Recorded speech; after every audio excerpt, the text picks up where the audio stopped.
¿Qué tan familiar nos resulta esta imagen? Un Cristo semidesnudo con una expresión de dolor y de pesar que desenfoca la mirada durante su último respiro. La sangre escurre desde los clavos que lo mantienen en la cruz y una corona de espinas adorna su frente. Una imagen relativamente familiar para aquellos que vivimos en un país católico. Pero hay algo peculiar en la imagen, algo que no es como otras pinturas de la Pasión. Quizá lo primero que la delata es el manto. Tieso y firme y con un gran moño, el manto que cubre su entrepierna es muy distinto de otras representaciones de Jesús. La tela tiene lujo de detalles hechos con una fina pincelada que da brillo a los hilos dorados, provocando un efecto de relieve al ver la pintura desde lejos. También llama la atención los adornos a su alrededor.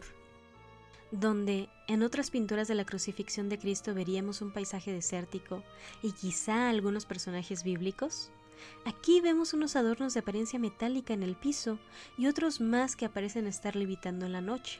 Estas características poco comunes tienen una explicación. Estamos viendo un retrato, no de una persona, sino de una escultura. En específico, de la pieza de pasta de caña de maíz del Cristo de Ixmiquilpan, hoy conocido como el Cristo de Santa Teresa.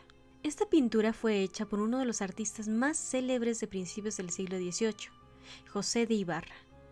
Muestra algunos de sus rasgos estilísticos, como la pincelada ligera, que da una sensación de suavidad al cuadro. Las capas de pintura son delgadas, por lo que alcanzamos a ver el color rojizo de la capa de preparación. El aspecto rígido del paño revela que se trata de un adorno que cubre la escultura, y no de ropa natural. Los objetos metálicos que parecen flotar, en realidad están colgados en la pared trasera del crucifijo. Pero estos elementos del cuadro, que claramente fueron copiados de objetos rígidos y decorativos, contrastan con el rostro y el cuerpo de Cristo, que parece más un hombre de carne y hueso que una escultura.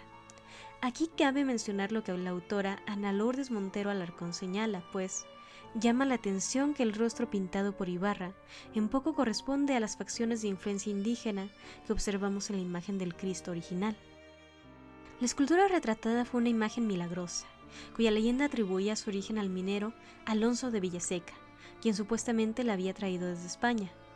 Hoy sabemos que en realidad la figura es un ejemplo de la técnica indígena de la pasta de caña, y distintos análisis la han relacionado con el taller de los Cerda en Pátzcuaro.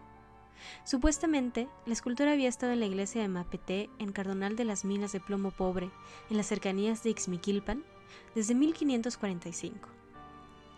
Para 1621, se había deteriorado a tal punto que el obispo ordenó enterrar la figura con el primer muerto de edad que falleciese. Aquí, la imagen produjo su primer milagro, pues por 5 años ningún anciano murió.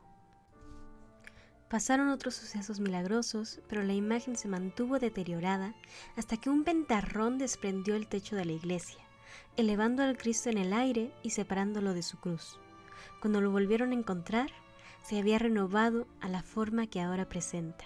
El arzobispo Juan Pérez de la Serna ordenó llevar la imagen a Ciudad de México, ante lo cual los pobladores locales opusieron resistencia. A pesar de esto, el traslado fue llevado a cabo, y después de un tiempo la imagen llegó al convento carmelita de Santa Teresa. Una vez en Ciudad de México, tuvo una importancia tal que llegó a acompañar a la Virgen de Guadalupe en procesiones. Este Cristo fue una de las imágenes con mayor devoción en el México virreinal, por lo que podemos encontrar varias obras que representan la escultura. Las copias de esta imagen fueron parte del proyecto evangelizador y sacralizador del virreinato, como señala el autor David Pérez Becerra en su ensayo donde analiza la escultura. La historia milagrosa del Cristo sirvió no solo como un medio pedagógico de asimilación, sino de construcción de memoria, cuya estrategia de aprendizaje fue la repetición del hecho a rememorar. El traslado del Cristo de Ixmiquilpan no fue un caso único, pues la práctica de trasladar imágenes milagrosas a la Ciudad de México estaba influenciada por la necesidad sacralizadora que tenía la ciudad como imagen de la civitas cristiana, una compleja idea medieval que atribuía a las ciudades una responsabilidad moral.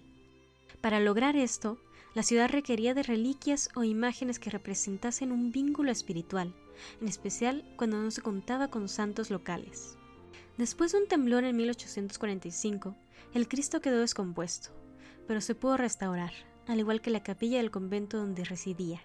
Luego, a principios del siglo XX, cuando el templo de Santa Teresa la Antigua fue clausurado por órdenes del gobierno, la imagen fue llevada a la Catedral Metropolitana.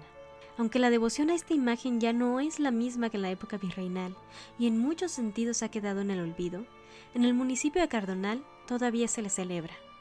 Tiempo después de que el original fue trasladado a Ciudad de México, se le concedió al santuario original una réplica de su Cristo. La localidad de Mapeté, antes rica gracias a la minería, ha sufrido económicamente en los últimos años. Pero el turismo a las grutas de Tolantongo y al santuario del Cristo Milagroso le ha servido para repoblarse. Hoy en día, Mapeté es uno de los centros religiosos más visitados del Valle del Mezquital. La población organiza un festival que dura 5 días, iniciando la semana del quinto viernes de Cuaresma, donde llevan al Cristo en procesión.